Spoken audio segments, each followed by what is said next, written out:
Hi guys, कैसे हैं आप लोग। Welcome back to my channel. आज हम लोग पढ़ेंगे क्लास 8 का chapter 5 conservation of plant and animal, संरक्षण पौधों और जानवरों का। किस प्रकार से पौधों और जानवरों का संरक्षण होता है, उसी के बारे में चैप्टर आधारित है। वी सा इन क्लास 7, हमने क्लास 7 में क्या देखा। Paheli and Boojho had visited to the forest along with professor Ahmad and Tibu. Paheli और भुजो नाम के जो दो बच्चे थे वो प्रोफेसर अहमद और टीबू के साथ जंगल घूमने गए। They were eager to share their experience, वे अपने अनुभवों को अपने मित्रों के साथ शेयर करना चाहते थे। विद दियर क्लासमेट, अपने सहपाठियों के साथ। अदर चिल्ड्रन इन क्लास, जो दूसरे बच्चे थे वो भी उत्सुक थे कि वे उनको एक्सपीरियंस को जान सके। विजिटेड भारतपुर सेंचुरी, जो भारतपुर सेंचुरी गए हुए थे। सम अदर्स हैड हियर्ड, कुछ ने सुना था about Kaziranga national park, loco wild life sanctuary, great Nicobar biosphere reserve and tiger reserve से वो इनके बारे में सुने थे। डिफॉरेस्टेशन एंड इट्स केज, इस चैप्टर का फर्स्ट टॉपिक है डिफॉरेस्टेशन एंड इट्स केज। किस कारण वनों की कटाई हो रही है और उसका क्या कारण हो सकता है। Great variety of plant and animal exist on earth, ये हम सभी को पता है। हमारी धरती पर विभिन्न प्रकार के जीव, जानवर और पौधे पेड़ रहते हैं। They are essential for well being, वो हम सभी के लिए बहुत उपयोगी हैं। टुडे अ मेजर थ्रेट, आज के समय में यह बहुत अधिक हो रहा है। ऑर्गेनिक की डिफॉरेस्टेशन, उनका डिफॉरेस्टेशन हो रहा है, मतलब जंगलों की कटाई हो रही है। वी नो दैट, हमें जानते हैं। डिफॉरेस्टेशन मींस, डिफॉरेस्टेशन का मतलब क्या होता है। क्लियरिंग ऑफ फॉरेस्ट, जंगल की सफाई करना। एंड यूजिंग दैट लैंड, और जो साफ की गई लैंड है उसका प्रयोग करना फॉर अदर पर्पजेस, कुछ दूसरे कार्यों के लिए। ट्रीज इन द फॉरेस्ट, जो जंगलों में पेड़ होते हैं, are cut for some purpose, वो कुछ उद्देश्यों के लिए काटे जाते हैं जो नीचे दिए गए हैं। Procuring land for cultivation, land को इसलिए साफ किया जाता है ताकि वहाँ पर कल्टीवेशन हो सके। बिल्डिंग हाउसेस एंड फैक्ट्रीज, उस जमीन पर घर या कोई फैक्ट्री बनाने के लिए। मेकिंग फर्नीचर और यूजिंग वुड एज फ्यूल, या लकड़ी को जो काटा जा रहा है उसे ईंधन के रूप में यूज करें या उससे कोई फर्नीचर बनाएं। Some natural causes of deforestation are forest fire and severe drought, कुछ प्रकृति आपदा भी हो सकती है, जैसे जंगल में आग लग जाती है प्राकृतिक रूप से, या सूखा पड़ जाता है। 5.2 कॉन्सिक्वेंस ऑफ डिफॉरेस्टेशन, इसके क्या कॉन्सिक्वेंस हो सकते हैं, आइए उसके बारे में चर्चा करते हैं। पहले और Boojho record the consequence of deforestation, Paheli और भुजो डिफॉरेस्टेशन के कॉन्सिक्वेंस को याद किया, उसकी महत्ता को याद किया। Remember deforestation increase the temperature and pollution level on the अर्थ, इससे क्या होगा, जो पॉल्यूशन लेवल है वो भी ज्यादा हो जाएगा और टेंपरेचर भी अधिक होने लगेगा। It increase the level of carbon dioxide in atmosphere, इससे क्या होगा, जो कार्बन डाइऑक्साइड पौधे अपने अंदर लेते हैं उस अगर ये नहीं रहेंगे तो एटमॉस्फेयर में कार्बन डाइऑक्साइड की मात्रा अधिक हो जाएगी। Ground water level also gets lower, ground water जो है वो भी बहुत कम हो जाएगा।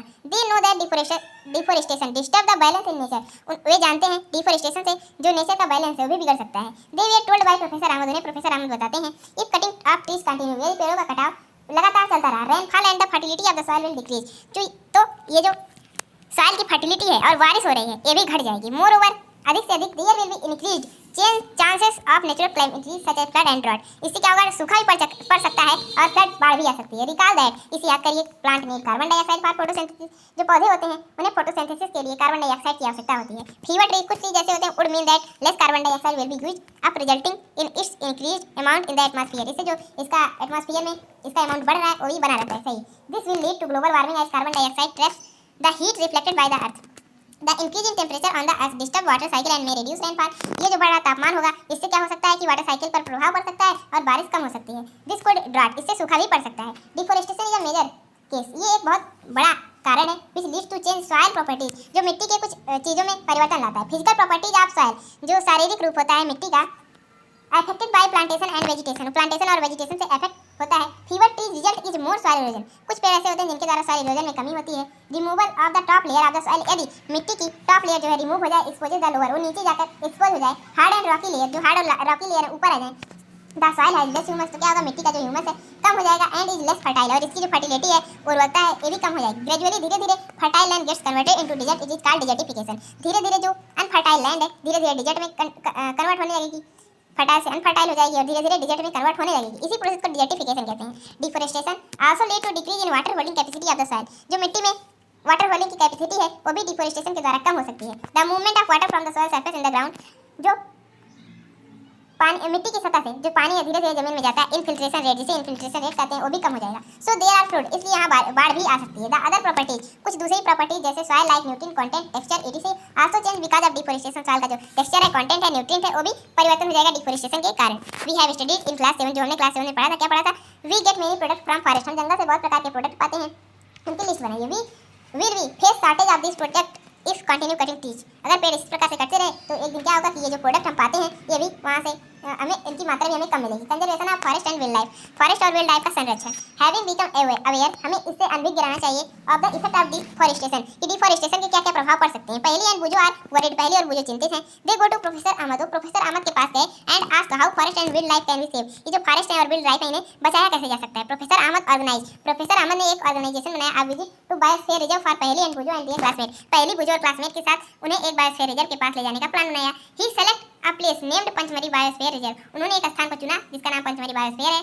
ही नोज, वे जानते हैं द प्लांट एंड एनिमल, जो पौधे और जानवर हैं, found here are similar those of the upper Himalayan peak, जिस प्रकार से हिमालयन पीक के सबसे ऊपरी भाग पे हैं उसी प्रकार से यहाँ भी रहते हैं। To those belonging to lower Western Ghat, और जो लोअर वेस्टर्न घाट पर रहते हैं वो भी यहाँ मिलेंगे। प्रोफेसर अहमद बिले, प्रोफेसर अहमद को विश्वास था that the biodiversity found here is unique, जो यहाँ पर बायोडाइवर्सिटी पाई जाएगी वह बहुत ही यूनिक रहेगी।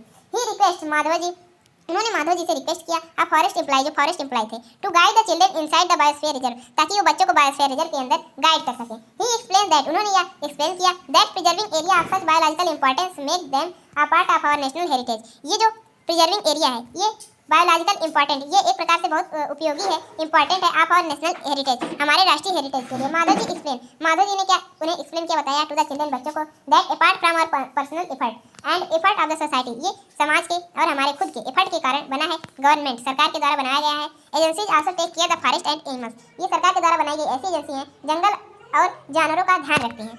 The government lays down rules, जो गवर्नमेंट है कुछ रूल को बनाती है, मेथड एंड पॉलिसी, कुछ तरीकों को, कुछ पॉलिसीज को, to protect and conserve them, उन्हें सुरक्षित रखने के लिए और उनका संरक्षण करने के लिए। वाइल्ड लाइफ सेंचुरी, जैसे wildlife sanctuary, national park, biosphere reserve, ETC are protected area, ये कुछ ऐसी प्रोटेक्टेड एरिया है for conservation of plant and animal present in that area, जिस एरिया में प्रेजेंट रहते हैं प्लांट और एनिमल वहाँ पर इनकी संरक्षण और सुरक्षा होती है। बायोस्फीयर रिजर्व, नेक्स्ट टॉपिक हमारा children along with professor Ahmad and Madhav ji enter the biosphere reserve area, जैसे ही उन्होंने बायोस्फीयर रिजर्व एरिया में उन्होंने माधव जी के साथ बच्चों को लेकर प्रोफेसर अहमद इंटर किए बायोस्फीयर रिजर्व की एरिया में। माधव जी एक्सप्लेन, माधव जी जो थे उन्हें एक्सप्लेन किए, उन्हें बताया बायोस्फीयर रिजर्व आधा area are conservation of biodiversity, ये ऐसी एरिया जहाँ बायोडाइवर्सिटी का कंजर्वेशन होता है। एज यू अवेयर, जैसे आप अनभिज्ञ हैं, that biodiversity is variety of plant, biodiversity में बहुत ही प्रकार के प्लांट होते हैं, एनिमल होते हैं, माइक्रो ऑर्गेनिज्म होते हैं, जनरली फाउंड इन एरिया, जो उस एरिया में पाए जाते हैं। The biosphere reserve help to maintain biodiversity, ये बायोडाइवर्सिटी को मेंटेन करने में हेल्प करता है। अब बायोस्फीयर रिजर्व में आल्सो कंटेन, ये उसके अंदर कुछ ऐसे भी कंटेन करके रखता है कुछ और दूसरी protected area. The Pachmarhi biosphere reserve consist of one national park, उसमें एक नेशनल पार्क भी है जिसका नाम सतपुरा है, and two wildlife sanctuary, और उसमें दो वाइल्ड लाइफ सेंचुरी भी है जिसका नाम बोरी और पंचमरी है। नेक्स्ट टॉपिक हमारा फ्लोरा एंड फौना। फ्लोरा और फौना क्या होता है? As children walk around the biosphere reserve, जैसे ही वे बायोस्फीयर रिजर्व के अंदर एंटर करते हैं उसके बाद क्या देखते हैं? ग्रीन वेल्थ ऑफ फॉरेस्ट, उन्हें हरा हरा जंगल दिखता है। They are very happy to see tall teak, वे बड़े बड़े टीक के पेड़ और एनिमल इनसाइड द फॉरेस्ट, जो जंगल के अंदर जानवर थे उन्हें देखकर बहुत खुश हुए। Suddenly Paheli find a rabbit want to catch it, तुरंत पहरी ने एक रैबिट देखा और उसे पकड़ने की इच्छा की। She start running after it, उसके पीछे भागना शुरू किया। Professor Ahmad stop her, professor Ahmad ने उन्हें बताया, ही एक्सप्लेन दैट, उन्होंने इसे एक्सप्लेन किया, animal are comfortable and happy in their own habitat, जो जानवर रहते हैं अपने खुद के हैबिटेट में खुश रहते हैं। We should not disturb them, हमें उन्हें परेशान नहीं करना चाहिए। माधव जी एक्सप्लेन, माधव जी ने बताया, some animal and plant typically belong to a particular area, कुछ ऐसे पौधे और जानवर होते हैं वे एक पार्टिकुलर एक निश्चित एरिया में ही रहते हैं, विशेष एरिया में रहते हैं। The plant and animals found in particular area are termed flora and fauna respectively of that area, जिस एरिया में कोई पेड़ या कोई पक्षी या कोई पशु विशेष रूप से उसी एरिया में पाए जाते हैं उन्हें उस एरिया का फ्लोरा और फौना कहा जाता है। नेक्स्ट टॉपिक हमारा endemic species. Soon a group quietly enter the deep forest, जैसे ही वे जंगल के मध्य में पहुंचे, children are surprise to see very big squirrel, बच्चे जो थे वो बहुत आश्चर्य हुए क्योंकि उन्हें वहाँ पर एक बहुत बड़ी गिलहरी दिखी। The squirrel has a big fluffy tail, जो गिलहरी थी उसके पास एक लच्छेदार बड़ी सी पूंछ थी। दे आर वेरी क्यूरियस, वे बहुत क्यूरियस थे, जिज्ञासु थे, टू नो अबाउट इट, इसके बारे में जानने के लिए। माधव जी टेल देम, माधव जी ने उन्हें बताया, that this is known as giant squirrel, इसे जायंट स्क्वायरल कहा जाता है, and is endemic to this area, और ये इस एरिया की एंडेमिक स्पीसीज है। अब एंडेमिक स्पीसीज क्या होता है? Endemic species are those species, उस प्रकार के स्पीसीज हैं प्लांट एंड एनिमल, पौधों और जानवरों की, which are found in exclusively in a particular area, जो किसी पार्टिकुलर एरिया में बहुत विशेष रूप से पाई जाती हैं। They are not naturally found, वे प्राकृतिक रूप से नहीं, एनीवेयर एल्स, प्राकृतिक रूप से प्रत्येक जगह नहीं पाई जाती। A particular type of animal, एक विशेष प्रकार के जानवर और पौधे, में भी एंडेमिक टू अ जोन, किसी जोन का एंडेमिक बन सकते हैं। अ स्टेट और कंट्री, किसी राज्य या देश का। माधव जी ने दिखाया, साल एंड विल्ड मैंगो, साल का पेड़ और जंगली आम का पेड़, as to example of the, एक दो किसके उदाहरण थे एंडेमिक फ्लोरा के, ऑफ द पंचमरी बायोस्फीयर, जो पंचमरी बायोस्फीयर में थे। Bison Indian giant squirrel, bison और इंडियन जायंट स्क्वायरल जो था, and flying squirrel are endemic flora, fauna, वो इस एरिया के एंडेमिक फौना थे। प्रोफेसर अहमद ने उन्हें एक्सप्लेन किया that the destruction of their habitat, उनके हैबिटेट में डिस्ट्रक्शन हो रहा है। इंक्रीजिंग पॉपुलेशन, किस कारण से? बढ़ रही पॉपुलेशन के कारण, और इंट्रोडक्शन ऑफ न्यू स्पीसीज, उनके एरिया में कुछ दूसरे स्पीसीज आ जाते हैं। में affect natural habitat of endemic species, जो एंडेमिक स्पीसीज के हैबिटेट में अवरोध उत्पन्न करते हैं। एंड इंडेंजर्ड देयर एक्सिस्टेंस, और उनके एक्सिस्टेंस को इंडेंजर भी बना रहे हैं। नेक्स्ट टॉपिक हमारा wildlife sanctuary. Soon Paheli sees a board Pachmarhi wildlife sanctuary written on it.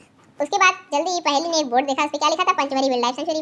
Professor Ahmad उन्हें बताते हैं दैट किलिंग और capturing animal in general is strictly prohibited and punishable by law in all such places. ऐसे स्थानों पर अगर हम जानवरों को कोई कष्ट पहुंचाएंगे या उन्हें पकड़ने की इच्छा करेंगे या पकड़ने का प्रयास करेंगे तो हमें कुछ कानूनों के अनुसार हमें दंड मिल सकता है। सेंचुरी लाइक रिजर्व फॉरेस्ट, जैसे कुछ सेंचुरी जैसे reserve forest provide protection and suitable living condition. उससे क्या होता है? कुछ सूटेबल लिविंग कंडीशन होते हैं टू वाइल्ड लाइफ एनिमल, जानवरों के, जंगली जानवरों के रहने के लिए। ही आल्सो टेल देम, वे उन्हें यह भी बताते हैं that people living in wildlife sanctuary, ऐसे लोग जो वाइल्ड लाइफ सेंचुरी में रहते हैं, are allowed to do certain activity, उन्हें कुछ एक्टिविटी करने की इजाजत है, जैसे grazing of their livestock, उनके अपने पालतू जानवरों को चरा सकते हैं। कलेक्टिंग मेडिसिनल प्लांट, कुछ उपयोगी दवा युक्त पौधे भी पा सकते हैं। फायरवुड और जलाने योग्य लकड़ी भी पा सकते हैं, और एडीसी और कुछ भी ले सकते हैं।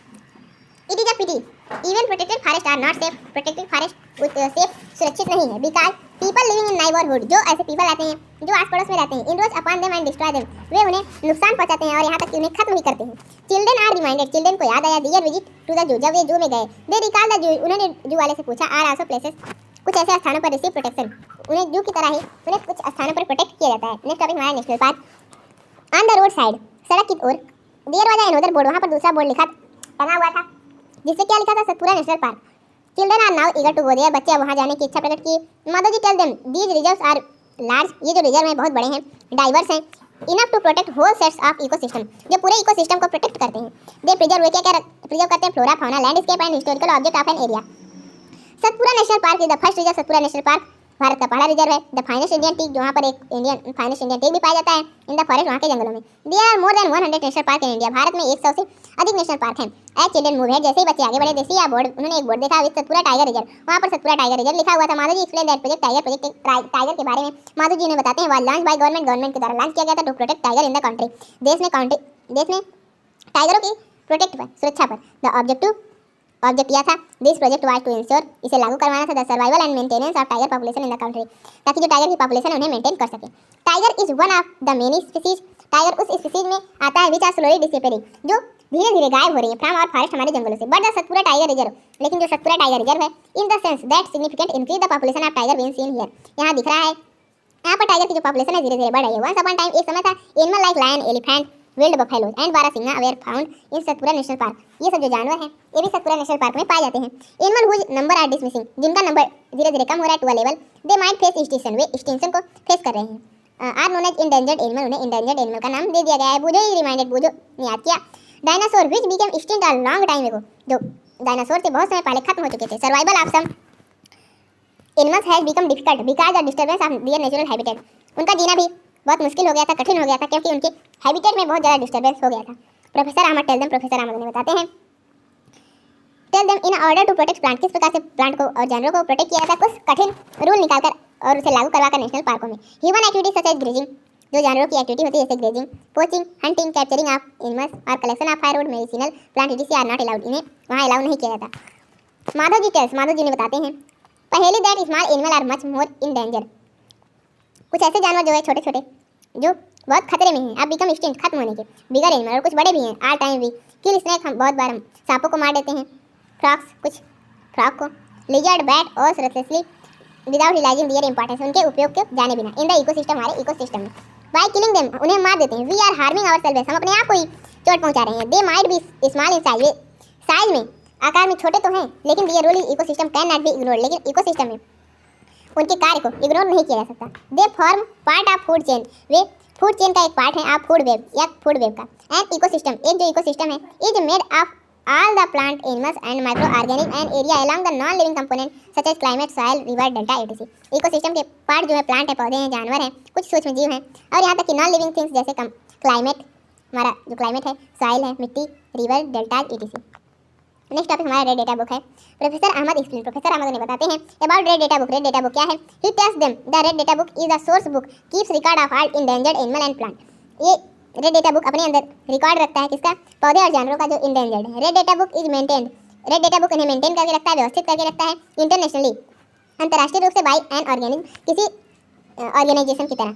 India also maintain red data book, Bharat भी रेड डेटा बुक को मेंटेन करके रखता है, बना कर रखता है फॉर प्लांट, पौधों और जानवरों के लिए जो भारत में पाए जाते हैं। मिग्रेशन, नेक्स्ट टॉपिक हमारा मिग्रेशन है, जिसे प्रवास कहते हैं। The excursion party then enter deeper, उसके बाद वे धीरे धीरे जंगल के बीचों बीच पहुंच गए, गहराई में पहुंच गए। Under the guidance of Madho ji के निगरानी में। They sit near the Tawa, वे तावा के पास रुके। Reservoir to relax for some time, कुछ समय आराम करने के लिए। Paheli observe some of bird near the river, Paheli ने देखा कुछ पक्षी जो रिवर नदी के पास थे। माधो जी ने बताया the children that these migratory bird, इन्हें प्रवासी पक्षी कहा जाता है। These bird have phloem here other part of the world, ये विश्व के दूसरे भागों से उड़कर यहाँ आई है। Migratory bird fly far away, जो प्रवासी पक्षी होते हैं बहुत दूर दूर की एरिया से उड़कर आती हैं। एवरी ईयर, प्रत्येक वर्ष, ड्यूरिंग अ पर्टिकुलर टाइम, किसी विशेष समय के अंतर्गत, बिकॉज क्लाइमेटिक चेंज, क्योंकि उस समय क्लाइमेट चेंज होता है। They fly for laying eggs, वे अंडे देने के लिए उड़ती हैं। As the weather in their natural habitat, उस हैबिटेट में जो उनका प्राकृतिक हैबिटेट है। वेरी कोल्ड एंड इनहॉस्पिटेबल, जो बहुत अधिक ठंडा है। और birds who cover long distance, ऐसी पक्षी जो बहुत दूरी तय करके आती हैं। Another land known as migratory bird, उन्हें माइग्रेटरी बर्ड का नाम दिया गया है, प्रवासी पक्षी कहा जाता है। नेक्स्ट टॉपिक हमारा recycling of paper. Professor Ahmad draw attention the children to another के डिफोरेस्टेशन, प्रोफेसर अहमद उन्हें बताते हैं कि एक दूसरा सबसे बड़ा कारण है जंगलों की कटाई का। ही टेल देम, वे उन्हें बताते हैं that takes 70 full grown tree to make 1 ton paper, 1 ton paper बनाने के लिए 17 बड़े बड़े पेड़ की जरूरत होती है। Therefore we should save paper, इसलिए हमें पेपर बचाना चाहिए। Professor Ahmad also tell, professor Ahmad उन्हें बताते हैं तब that paper recycle 5 to 7 times for use, जो पेपर होता है 5 से 7 बार प्रयोग के लिए पुनः उसे रिसाइकिल किया जा सकता है। If each student save at least 1 sheet of paper in a day, यदि प्रत्येक बच्चा प्रत्येक दिन एक पेपर की शीट बचाएगा। We can save many trees, हम हर वर्ष बहुत से पेड़ बचा सकते हैं। वी शुड सेव, हम बचा सकते हैं। रीयूज, कम कर सकते हैं। Use of paper and recycle it, और उसे पुनः रिसाइकिल कर सकते हैं। बाय दिस वी, इसके द्वारा we not only save trees, हम केवल पेड़ को नहीं बचा रहे हैं, also save energy and water, और कुछ ऊर्जा और पानी को भी बचा रहे हैं। Needed for manufacturing of paper, जिन्हें पेपर बनाने में काम लिया जाता है। मोर ओवर, इसके बाद भी the amount of harmful chemical, और उन हार्मफुल केमिकल का जो पेपर बनाने के लिए यूज होते हैं उन्हें भी कम कर सकते हैं। नेक्स्ट एंड लास्ट टॉपिक हमारा इस चैप्टर का है रिफॉरेस्टेशन। रिफॉरेस्टेशन मींस होता है पुनः पेड़ लगाना। प्रोफेसर अहमद उन्हें सुझाव देते हैं that the answer to deforestation is reforestation. अगर डिफॉरेस्टेशन का उत्तर देना हो हमें तो रिफॉरेस्टेशन करना पड़ेगा। Reforestation is restocking of the destroyed forest by planting new trees, पुनः नए नए पौधे लगाकर हमें डिफॉरेस्टेशन को कम करना होगा। डिस्ट्रॉयड फॉरेस्ट, जो ऐसे पेड़ हैं जो डिस्ट्रॉय हो चुके हैं, खत्म हो चुके हैं। द प्लांटेड ट्रीज, जो हम पौधे लगा रहे हैं, पेड़ लगा रहे हैं, जनरली भी ऑफ सेम स्पीसीज, वो उसी प्रकार के होने चाहिए which we found in the forest, जो जंगल में पाए जा रहे हैं। We should plant at least as many trees as we cut, हमें उतने ही पेड़ लगाने चाहिए जितने हम काटें। Deforestation can take place naturally also, deforestation प्राकृतिक रूप से भी होता है। If the deforested area is left undisturbed, अगर एक बार किसी पेड़ कटी हुई एरिया को अगर बिना डिस्टर्ब किए वैसे ही छोड़ दिया जाए, इट रीस्टेबलाइज, पुनः से स्टेबलाइज हो जाएगी, स्थापित हो जाएगी। इन नेचुरल रिफॉरेस्टेशन, इसे नेचुरल रिफॉरेस्टेशन हो सकता है। यहाँ पर there is no role of human being, वहाँ पर मनुष्य का कोई भी काम नहीं होता। We have already caused damage to our forest, हम वैसे भी जंगलों को बहुत नुकसान पहुंचा रहे हैं। इफ़ वी हैव टू, यदि हमें रिटेन आवर ग्रीन वेल्थ, अगर हमें पुनः हरी दुनिया को वापस पाना है अपने फ्यूचर में, अपने भविष्य की जनरेशन के लिए, plantation of more trees the only option, plantation ही एकमात्र उपाय है। Professor Ahmad told them, professor Ahmad उन्हें बताते हैं इन इंडिया, भारत में फॉरेस्ट कंजर्वेशन एक्ट, भारत में फॉरेस्ट कंजर्वेशन का एक्ट भी चलाया जाता है। This act is aim preservation and conservation of natural forest and meeting the basic need of people living near the forest. After some rest, कुछ आराम के बाद, माधव जी आज चिल्ड्रन, माधव जी बच्चे से पूछते हैं heading back because it is not advisable to stay in the jungle after sunset, वे उन्हें वापस चलने के लिए कहते हैं क्योंकि सूर्य ढलने के बाद जंगल में किसी का रहना अलाउ नहीं है। एंड गेटिंग बैक, वापस आते समय, professor Ahmad and children thank Madhav ji for guiding them through exciting experience, बहुत ही एक्साइटिंग अनुभव के साथ माधव जी से विदा लेते हैं, कहते हैं बहुत बहुत धन्यवाद करते हैं उन्हें किस प्रकार से वे गाइड करते हैं। टॉपिक के साथ ही चैप्टर एंड होता है। अब मिलते हैं किसी नेक्स्ट वीडियो में नेक्स्ट चैप्टर के साथ, तब तक के लिए जय हिंद जय भारत।